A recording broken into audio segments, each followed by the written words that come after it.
Decíamos antes, él es el experto en el Partido Popular sobre temas económicos, es el vicesecretario de Economía del Partido Popular. Juan Bravo, ¿qué tal? Buenas noches. Hola, ¿qué tal? Muy buenas noches. Creo que tiene usted un nombre muy heroico en Castilla y León porque es uno de los comuneros. Padilla, Bravo, Maldonado, Bravo era Juan Bravo como usted.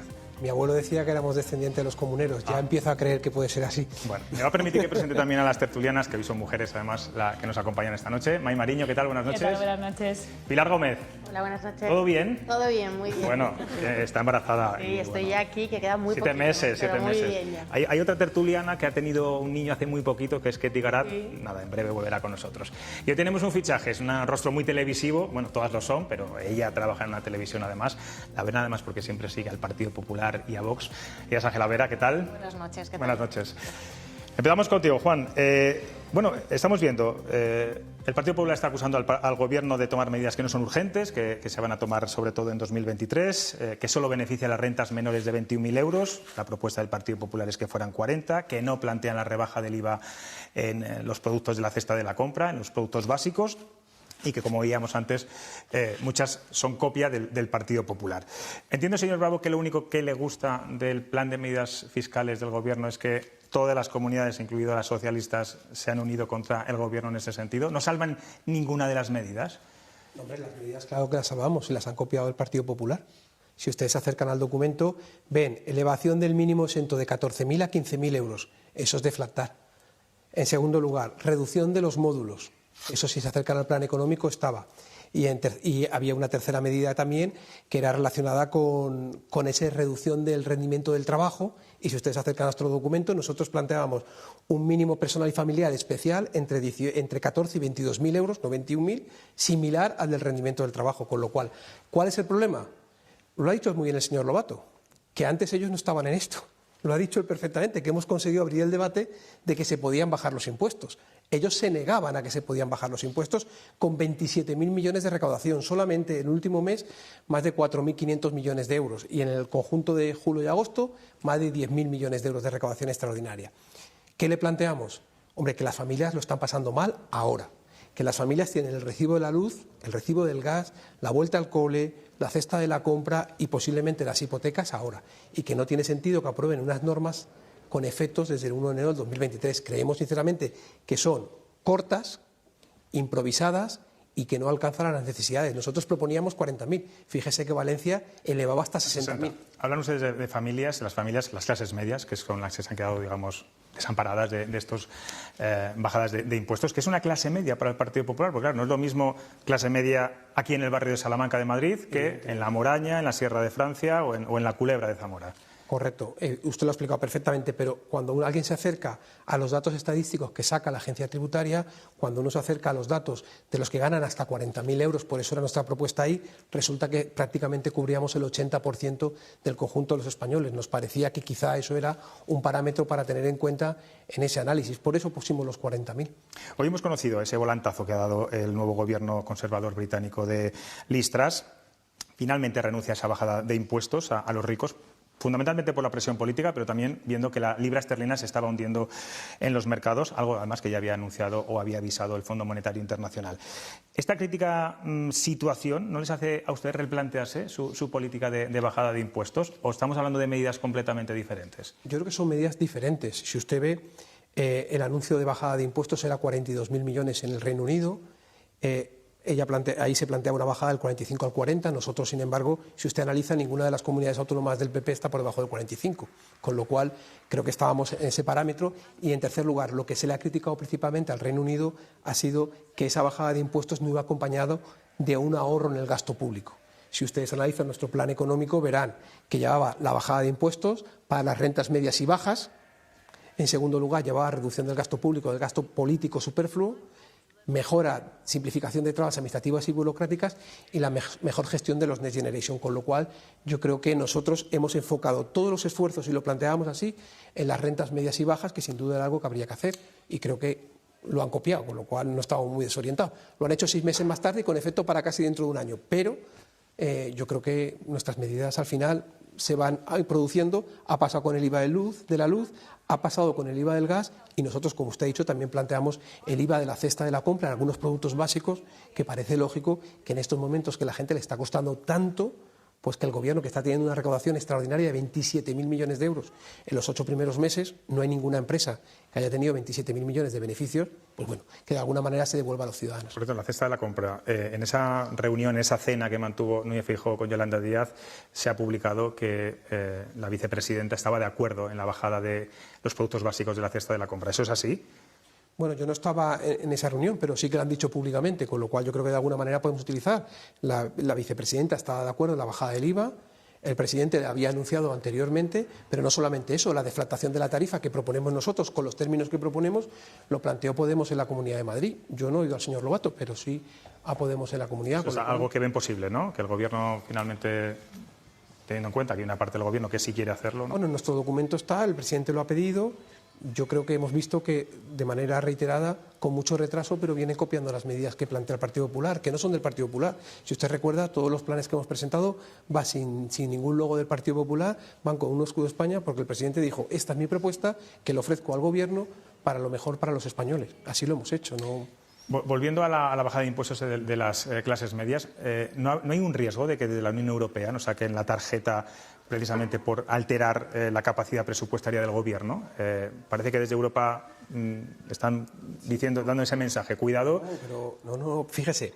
Lo primero, deflactar la tarifa no es bajar impuestos, es no subirlos. Porque lo que pretendemos con la deflactación es adaptar los impuestos a los crecimientos que se pueden provocar de la inflación para que los españoles no paguen más. Punto uno. En segundo lugar, no es algo que ha hecho solamente España. Portugal también ha bajado impuestos, pero Alemania también ha anunciado 27.000 millones de bajada de impuestos. Italia ha hecho también gestos. O sea, no somos el único país que está planteando esto. Es más, el Gobierno lo está haciendo. Si Europa dice que no, el Gobierno lo hace. Yo creo que se puede perfectamente porque tienes un marco de 27.000 millones de euros. Y en todo caso, en la bajada que se plantee, le exponíamos al Gobierno que fuera de carácter temporal. La bajada del IVA de la luz, del gas o de los productos de alimentación, lo que se plantea es que sea temporal mientras tengamos esta situación y siempre que las cuentas lo acompañen. Y yo creo que con 27.000 millones de euros tiene más que margen suficiente para intentar hacerlo. Vamos. Señor Bravo, ¿está el Partido Popular a favor de bajar el IVA del 10 al 4% de los productos de higiene femenina, como ha decidido el Gobierno? Sí. ¿Existe esa pobreza menstrual? Bueno, yo no calificaría de tanto, pero creo que si en este momento se puede ayudar, hay que intentar ayudar. ¿Se acuerdan también cuando decían que no se podía bajar el IVA de las mascarillas cuando en otros países estaba rebajado? Ni en ese momento fueron capaces. Es decir, aquí hay dos posturas. Los que entendemos que los impuestos hay que pagarlos y tienen que haber impuestos porque es lo que mantiene el sistema, y los que creen que todas las soluciones a los problemas son subir impuestos. Y estamos en Castilla y León, pero ustedes llevan una política de muchos años, pero yo les animo a que analicen lo que pasó en Andalucía. Andalucía era el territorio con los impuestos en general más altos de España y Andalucía no era la mejor comunidad. Ni en sanidad, ni en educación, ni en políticas sociales, ni en crecimiento económico. Se ha cambiado esa tendencia y yo creo que la imagen que todo el mundo tiene de Andalucía ahora es totalmente distinta, con lo cual aquí no va de gastar más, va de gastar mejor o de invertir mejor, va de decidir prioridades, y en Andalucía se decidieron sanidad, educación y políticas sociales, y va de intentar que los ciudadanos tengan la máxima disponibilidad dentro de unos impuestos. Oiga, pagar entre un 45 y un 50% ya es pagar un buen impuesto, quiero decir, que eso es lo que hay ahora mismo en España. Yo creo que se puede hacer las dos cosas, se puede ayudar a los que más lo necesitan y seguir manteniendo el sistema de ingresos. Y a las cuentas me remito, nunca ha habido un ingreso tan alto. Hay otro modelo socialista que es el portugués, lo decía el fin de semana pasado, lo ha dicho esta mañana también Núñez Feijóo, que es el gran beneficiado de las medidas de la ministra Montero. Y los datos es verdad que reflejan que los residentes españoles en Portugal, según el Instituto Nacional de Estadística, han subido un 23% desde 2018. Castilla y León es una comunidad que limita con Portugal, en la que hay muchas relaciones comerciales. ¿Esto cómo nos puede afectar? Pues usted plantéese si se tiene que tomar una decisión a un territorio en el que solamente buscan culpables, es decir, hay un problema en el recibo de la luz, hay un problema en el recibo de la hipoteca, hay un problema en la cesta de la compra. Entonces los culpables son las eléctricas, los bancos, los supermercados y los ricos. Y entonces usted tiene que tomar una decisión entre un territorio u otro, que da igual que sea de izquierda, porque los dos son de izquierdas, incluso en Portugal, en algunos momentos gobernado con Podemos y con el Partido Comunista, y sin embargo tenían claro su elemento de atracción.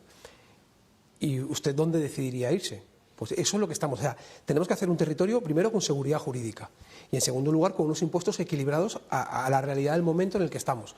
Y lo que no podemos hacer es seguir perdiendo. Fíjese, Macron, cuando anuncia la retirada del impuesto del patrimonio, dice que lo hace porque 60.000 franceses han salido de Francia. No sé, nosotros creo que lo que tenemos que intentar no es luchar contra la riqueza. Nosotros lo que tenemos que intentar es luchar contra la pobreza. O sea, si Juan Ros se fuera de España, ¿a la gente que está necesitada le iría mejor o a lo mejor le iría peor? Yo creo que si Juan Ros o Amancio Ortega mañana se van de España, no le va a ir mejor a los que están peor. Seguro. Yo creo que hay que intentar que haya mucha gente con el máximo nivel posible en España. Hay dos comunidades del Partido Popular, la suya, Andalucía y Madrid, que amenazan con emprender acciones judiciales contra el Gobierno si no se respeta la autonomía fiscal y sobre todo por lo que afecta al impuesto de solidaridad a las grandes rentas, a las grandes fortunas que prevé implantar el Gobierno. ¿El PP llegaría hasta el final en esta cuestión? ¿Ustedes apoyarían el caso de Ayuso, que es, digamos, la más beligerante de que esto fuera así? Bueno, no solamente la presidenta Ayuso, también el presidente Juanma Moreno ha salido en estos términos, porque eso es una competencia de las comunidades autónomas. Y el Gobierno está utilizando una figura que posiblemente roce el fraude jurídico, y es intentar superponer una figura que recoge prácticamente lo mismo, por no decir lo mismo, e intentar de esa manera eliminar los efectos que quieren hacer las comunidades autónomas. Hace unos meses el propio Partido Socialista decía que eso era recentralizar, que eso era quitar las competencias a las comunidades autónomas y que eso podía ser un problema cuando lo planteaba Podemos.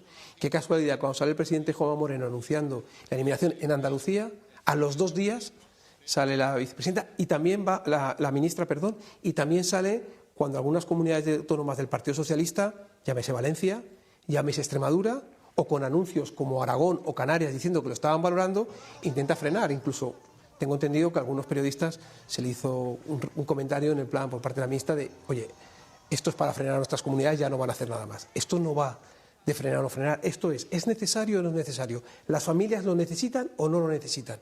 Y si lo necesitan, ¿tú puedes en tus presupuestos hacerlo o no? Puedes, tienes 27.000 millones, ayuda a las familias más necesitadas. No porque lo diga el PP, no porque lo diga Chimo Puig, sino porque es de justicia para las familias e intentar ayudarlas. Y en esta guerra está intentando Díaz Ayuso ser la gran opositora en este debate fiscal del PP. Pero si estamos viendo muy beligerantes en todas sus declaraciones últimamente. Bueno, pero también han visto al presidente Feijóo, al presidente Juanma Moreno. Es que es verdad que a lo mejor a veces parece que lo defendemos con más fuerza, pero es que cuesta entender que con 27.000 millones de euros no encuentres un espacio para ayudar a las rentas más necesitadas. Eso parece difícil de justificar. Y nosotros entendemos que hay familias que lo están pasando mal, y creo que todos conocemos entorno de gente que está costándole mucho esta situación. Oiga, no creo que vaya de quién más o quién menos, sino defender a los españoles y defender a los ciudadanos y defender a las familias. Otros defienden otras cosas. Oye, también es lícito que quieran subir impuestos y que todas sus soluciones a cualquier problema sea más intervención y más impuestos. Bueno, hay que aceptarlo, pero nosotros no lo podemos compartir. ¿Y no cree, señor Bravo, que en esta competencia, en esta subasta que hay ahora en las comunidades autónomas, que llevamos dos semanas, esto genera mucha confusión entre los ciudadanos, sobre todo desde un punto de vista de saber quién lleva la política económica y cuál es la gran solución a todo esto? ¿Algo está fallando en la comunicación de unos de otros? Porque al final entiendo que esto genera mucha incertidumbre también en el ciudadano de a pie. Hombre, genera incertidumbre en el momento que las comunidades autónomas, en el ejercicio de sus competencias, toman decisiones. Oigan, hay comunidades autónomas que deciden subir los impuestos y el Gobierno no decide otra cosa, por encima del tipo que haya marcado el propio Gobierno de España, y se les permite. Y yo creo que en este camino yo no hablaría de subasta. Son competencias que tienen las comunidades autónomas. Hay comunidades autónomas que deciden que la educación de 0 a 3 años sea gratuita, otras al 50% y otras que hay que pagarlo. Son decisiones de las comunidades autónomas, pero fíjese, en el caso de Andalucía, el presidente Juanma Moreno lo llevaba en el programa electoral y el presidente ha sacado una mayoría más que suficiente, como ustedes saben. Con ese programa electoral, lo que sería profundamente criticable es que el presidente Juanma Moreno no hiciese lo que ha prometido que va a hacer, porque un político debe cumplir lo que promete.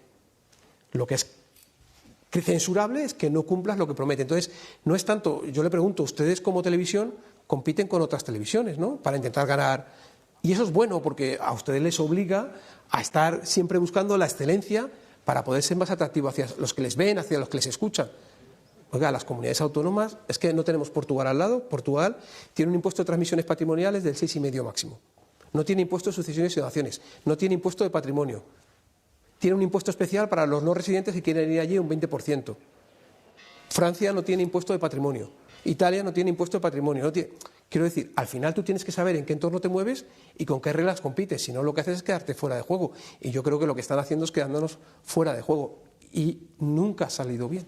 Ustedes dicen que el Gobierno tiene un exceso de recaudación, lo cifran, no sé si... 27.000, los datos oficiales, no llega, falta un pelín para 27.000 millones de euros. Casi 30.000. ¿Qué creen que pretende hacer el Gobierno con todo ese dinero? Eso lo tendrán que explicar ellos. Desde luego, lo que es ayudar a las familias no es la principal referencia que se están planteando. Fíjese, nadie le criticó al Gobierno cuando puso los 20 céntimos. Y los 20 céntimos se lo puede aplicar usted, el que gana 14.000 euros o el que gana 500.000 euros. Es para todo el mundo. Fíjese, en la medida que ha hecho el Gobierno, usted gana hasta 14.000 euros y a usted le ha dado el Gobierno 200 euros. Ella hasta 21.000 le pueden llegar hasta 740. Y ella con 21.100, 0 euros de rebaja de impuestos. ¿Les parece a la gente que lo está viendo muy ordenado esto? ¿Les parece que hay un plan y que hay gestión detrás? ¿O le parece que es improvisación siempre de respuesta? No parece que el que gana 14.000 le demos 200 y al que gana 17.000 o 18.000 pueda alcanzar 500, ¿no? Le falta esa proporcionalidad que es la que... Hombre, digo yo, ¿no? Parece poco lógico. Tengo a 3 periodistas que nos acompañan, las que conoce. May. Sí, perfectamente. Sí, me hace gracia porque ustedes siempre citan los 27.000 millones como una recaudación cuando el Estado lleva gastando el Gobierno ahora mismo 30.000 millones en ayudas precisamente para la clase media, las que estamos hablando ahora mismo de las gasolinas a las que nos beneficiamos todos. ¿Pretenden ustedes quitar alguna de esas tipos de medidas, ya que las están criticando? Eso por un lado. Y por otro, ¿cómo cuadra su reforma fiscal con cuadrar el déficit y la deuda? Bueno, con controlarlo, porque eso sí que es supervisión de Europa y con gobiernos del Partido Popular no se ha conseguido. Superávit solo se ha conseguido con gobiernos de Zapatero, por ejemplo. Vamos a analizar punto por punto. Vamos a ver. El primero, cuando usted dice los 30.000 millones, le remito que se vaya a los informes de la AREF y verá cómo ese volumen no está. No es esa cantidad. El Gobierno puede decir, usted váyase a los informes de la AREF, una entidad independiente, no lo que yo le diga, porque si es lo que yo le digo, usted puede decir, hombre... Entonces tampoco me creo los 27.000 suyos, porque son los que usted me dice. No. O uno u otro. No, fíjese, la diferencia es, yo le estoy diciendo la AREF, la Autoridad Independiente de Responsabilidad Fiscal, no yo, para que usted pueda valorar, y los 27.000 son datos de la Agencia Tributaria. Si usted entra en el móvil ahora en Internet y entra en estadística de la Agencia Tributaria, verá que es el dato que ha dado la Agencia Tributaria. No yo, a mí no se me ocurriría porque yo no tengo capacidad para ello. Lo tiene usted a su disposición. En segundo lugar, eso para los datos de usted puede acercarse a la AREF y verá cómo la AREF cuantifica cuánto está costándole a este país cada medida, con lo cual hay margen, por eso le digo. En segundo lugar, usted me habla de la deuda y yo podría compartir con usted si estuviésemos de acuerdo, pero este gobierno del Partido Socialista de Pedro Sánchez, desde el año 2018 a hoy, la deuda se ha incrementado en 320.000 millones de euros, más de 200 millones de euros diarios. Además, en segundo lugar, resulta que esa deuda ha incrementado en 20 puntos cuando la media de Europa ha sido 10 puntos, tenemos el doble. Entonces, si tú has recaudado 20.000 millones de euros más y las familias lo están pasando mal, lo que parece lógico es que lo hagas. Entonces, es verdad que alguien puede pensar el elemento confrontación, pero nosotros le pedimos en abril la bajada del IVA, decían que no se podía, cuando en ese momento ya lo había aprobado Europa el día de antes, sorprendente que no lo supiesen, pero ya lo había aprobado Europa, y se bajó. Propusimos bajar el IVA del gas, decían que no, y se bajó. Le propusimos una bajada a las rentas medias y bajas, y la ha hecho, aunque en vez de hasta 40.000, hasta 21.000. Entonces, ¿que lo ha hecho porque Valencia se ha salido o por tal? Yo puedo estar de acuerdo con usted, pero oiga, nosotros vamos planteando cosas con sensatez. Cuando propusimos la primera medida, que dijimos entre 7.500 y 10.000 millones, era porque entonces había un informe de la AREF que usted puede encontrar que decía que la recaudación, en ese momento la AREF pensaba que iba a ser 20.000 millones. Como el Gobierno de España en sus presupuestos había apartado 9.000 millones en su cálculo, quedaban 11.000. Y dijimos, oye, entre 7.500 y 10.000 para llegar a un acuerdo. Y por último, en todo este camino que las familias están sufriendo, y en esa parte que usted me dice del gasto, que tiene toda la razón, y de la deuda, podríamos ver... ¿Usted ha visto algún anuncio de ahorro del gasto superfluo político del Gobierno? Porque yo no he visto ninguno. ¿Qué propone pues mire, usted? se lo ha dicho el presidente Feijóo muy fácil, reduzcamos ministerios, para empezar. ¿Qué son? ¿Cuánto lo Pues cuantifica? de 22 a 15. Oiga, lo que sea, ¿sabe lo que pasa? Mire, que si usted empieza con ese gesto, todo el mundo entiende, y hay informes del Instituto de Estudios Económicos, que aunque el presidente dijese que era un artículo, era un informe del Instituto de Estudios Económicos que lo cifraba. Y yo no digo estas cifras porque hay que hacer un análisis mucho más profundo, pero lo cifraba en 60.000. Hay un informe de la AREF en relación con las subvenciones en este país que dice que hay muchas subvenciones que no tienen sentido, porque llevan arrastrando hace muchos años. Hay subvenciones que no han sido objeto de comprobación. Hay 22 ministerios, como le digo, hay tantas partidas en las que poder ahorrar que nosotros creemos que es un poco lo que le han dicho al Reino Unido. Oiga, usted no me hable de solamente bajar impuestos y luego, sin embargo, no sea capaz de hacer un mínimo ahorro. Nosotros creemos que tiene que ser un conjunto. Y luego, Hay otras medidas. Nosotros tenemos los Next Generation, los fondos europeos que nos están ejecutando y permitirían gasto que a lo mejor se está haciendo con el presupuesto, poderlo cambiar. Pero no me ha dicho si su propuesta cuadraría con el déficit, con un control del déficit. Perdón, tiene razón usted. Fíjese, si usted analiza los datos desde el año 2012 al año 2018, datos oficiales, para que usted no vea, usted verá que de manera continuada el déficit va bajando. ¿Sabe en qué año vuelve a subir el déficit? ¿En qué año? Sí, pero ¿me está hablando de los años del 12, los años de los recortes? No, estamos hablando. Permítame que hable. Del 12 al 18 bajó el déficit. Sí, ¿de acuerdo? Son años de gobierno de Rajoy, ¿de acuerdo? por supuesto. Sí, por supuesto. Cuando se encontró con 90.000 millones de facturas en los cajones y con una caída de la recaudación. Después de un 2008 con superávit. Y con una Sí, y con una caída de la recaudación de 70.000 millones de euros. ¿De acuerdo? Y usted ve que el déficit, poquito a poquito, cada año va bajando. ¿Sabe el primer año que sube? Sin ningún argumento, porque en el 20 lo podríamos entender. En el año 2019. Porque este gobierno no cree las reglas. ¿Sabe cuándo llegué a Andalucía yo lo que me encontré? La única comunidad autónoma, que anteriormente había sido consejera, la ministra actual, la única comunidad autónoma que incumplía las 3 reglas fiscales. No cumplía ni la regla de déficit, ni la regla de deuda, ni la regla de gasto. Por eso le digo, no me hable de déficit en unos conceptos que ahora mismo no es el gobierno precisamente el que más cumple las normas, como todo el mundo puede ver. Ahora, ¿que hay margen? Yo creo que hay margen, no tenga la menor duda que hay margen para ello. Ángela. ¿Qué tal, señor Bravo? Yo me gustaría saber, hace unos días que se reunió usted con la ministra de Transición Energética, con la ministra Rivera, si ha habido más contactos entre ustedes para volver a verse y a seguir acercando posturas, y también se espera un nuevo cara a cara entre Sánchez y Feijóo este mes en el Senado, parece ser que el día 18. Si se va a hacer más propuestas, como ustedes dicen que el Gobierno copia al PP, pues no sé si van a hacer una nueva propuesta también en el Senado. Bueno, pues en primer lugar, en lo que me dice con la vicepresidenta, tuvimos esa reunión que dimos cuenta cuando salimos, y la verdad es que no hemos tenido otra reunión, otro encuentro ni otra llamada. Pero bueno, nosotros tenemos nuestro plan, lo hemos puesto, nos ofrecimos a ayudar en todo lo que fue. ¿Con la ministra Montoro tampoco? Con la ministra Montoro tampoco. ¿Están los puentes rotos o...? Digo, si están los puentes rotos entre el gobierno. No, hemos dicho Montoro. Nos ha traicionado el subconsciente. Nos ha traicionado el subconsciente. Yo le contestaba que sí. Montero. Sí, no es puente roto, no roto. Simplemente en su momento se habló con el plan económico. Ella no lo veía. Evidentemente no lo veía entonces, ya lo ve. Tarde, pero lo ha visto. Y los españoles tendrán que esperar un poco más para que terminen de verlo ellos, porque ella ya lo ha visto tarde y ellos lo verán 4 meses más tarde. Y no ha habido más encuentro. Y en cuanto al presidente Feijóo, mira, el presidente Feijóo lleva presentados 5 planes, ¿no? Y una sexta propuesta, que es la bajada. Saben que hemos presentado el plan económico, que es el que estamos hablando, hemos presentado una posibilidad de reforma del artículo 49 de la Constitución española, el tema del Consejo General del Poder Judicial, materia de defensa, el plan energético, y hemos propuesto también una respuesta a la situación de la cesta de la compra.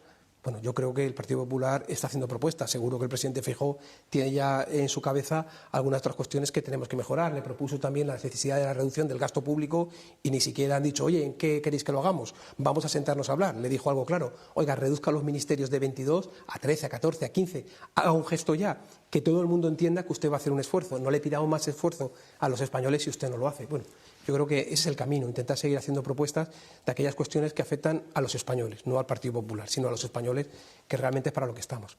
Pilar. Yo le voy a preguntar por 2 colectivos que además ahora en época electoral del año que viene suelen estar en el foco de todos los partidos. A favor de la subida a los funcionarios de un 7% o más, como piden los funcionarios, y las pensiones pueden seguir ligadas al IPC. ¿Ustedes las mantendrían ligadas al IPC, según está el IPC? Mire, en las pensiones ya nos hemos manifestado. Es que es la ley la que lo dice, que hay que ligarlas al IPC. Ahora, hay que estudiar lo que está diciendo Bruselas. Bruselas le está diciendo al Gobierno de España que el sistema del Gobierno de España, que ha determinado el Gobierno actual, no es sostenible y que pone en riesgo a las pensiones y que no se lo cree. Con lo cual, no es tanto el problema de si actualizamos o no al IPC, sino cuál es el sistema que montamos. ¿Cuál sería el suyo? ¿Como hizo Rajoy, por ejemplo? Bueno, yo creo que en eso tenemos que intentar dar respuesta a esa equidad intergeneracional, el asegurar la estabilidad, porque vienen 2 décadas que por el baby boom se van a producir de ciertas tensiones, entonces lo que hay que ser es capaz de dar. Y lo que hay que asegurar a los pensionistas siempre es el mantenimiento de su poder adquisitivo. Y a partir de ahí trabajar y dar prioridades a un tema o a otro.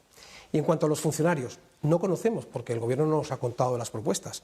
Sabemos lo mismo que puedan contar ustedes, pero creo que pronunciarnos sobre lo que sale en las noticias o no, no es lo más acertado. Evidentemente, los funcionarios tienen una situación que es que tienen que negociarse cara al año 2023 y habrá que tomar algún tipo de decisión, y en eso es en lo que está. Pero fíjese, el Gobierno ha hecho algo que es peor en cuanto a la negociación económica, que puede, analizar más, menos, mirar los presupuestos, si hay crédito o no hay crédito, como decía, y es la reducción a 35 horas.